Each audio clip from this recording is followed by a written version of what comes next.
Quite a while back, my buddy Alex did a bunch of upgrades to his Axial SCX10 II, and I finally got around to editing the video of him explaining everything. This is a build review of the 10 II. I guess I don't know where to start.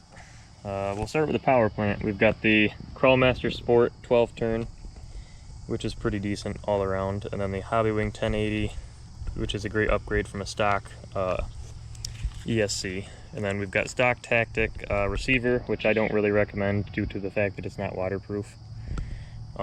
This transmission was just a junk one off of Amazon that I've just been modifying over the time. So we had problems with the slipper clutch a lot, and at one point the slipper clutch got so bad it wouldn't move.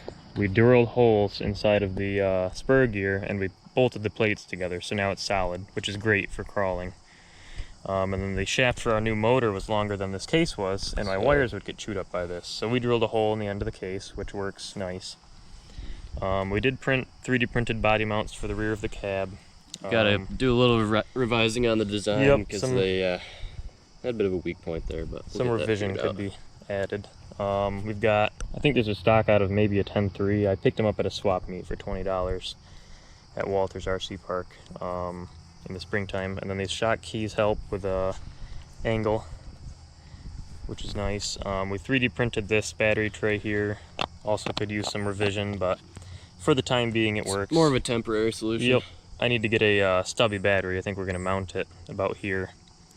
Then here's where some of the fab work came in. This was an interesting thing. So to add more suspension travel here, I removed the old servo mount that was on the top. This would have had a chassis mounted steering servo.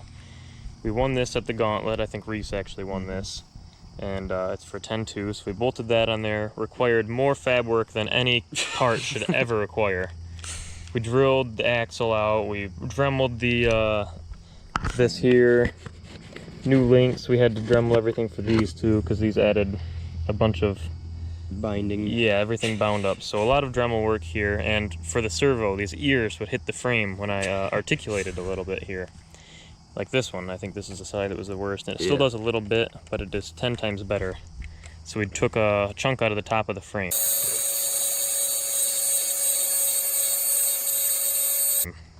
And if you know anything, the side of the frame is all your strength. So this really didn't matter. This just kind of cleared out some area.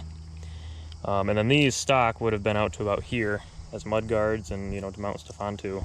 And all the electronics were right here. We cut that box out of here, removed everything, moved it around, trimmed up these.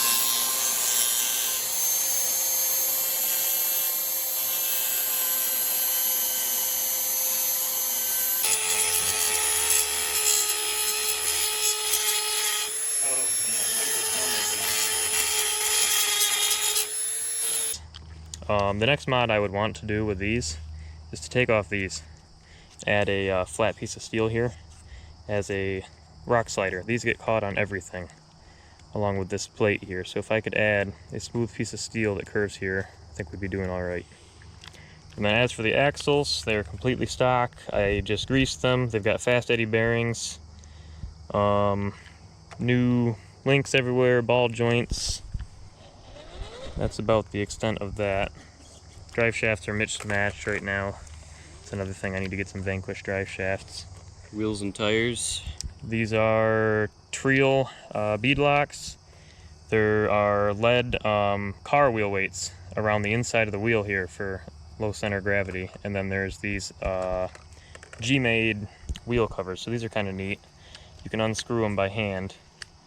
And then on the inside there's an O-ring that holds it on.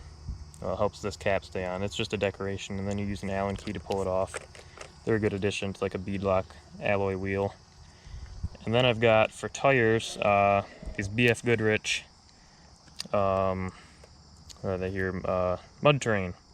And this is the new compound. Predator, I think. Right, yeah, I think it's the Predator compound, which is soft. I like these. Super sticky. They add some more grip to the truck, especially for a lighter truck.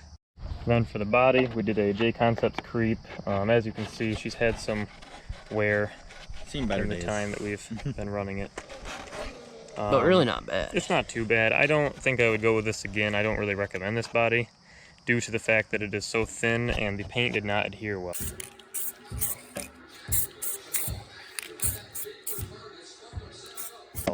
And this was Spastics paint, I think. Yes, yeah. Because it was, we had It was a metallic purple flake, kinda. with a silver backing. Close enough. Yeah. Which is a nice paint color if you know, minus the runs and whatnot. Yeah, we this had a was couple issues. my first attempt painting.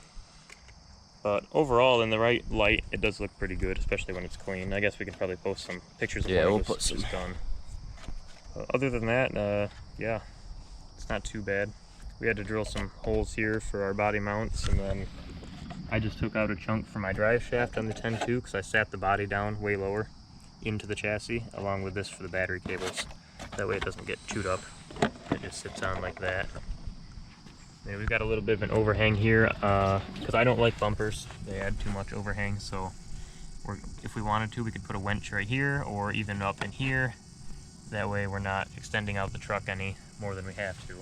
For those of you who don't know, this truck originally started as a Jeep Cherokee, so it's made quite a transformation. I'm in the process of editing the footage of us just crawling around, so if you want to see this rig in action, make sure you subscribe and hit the notification bell.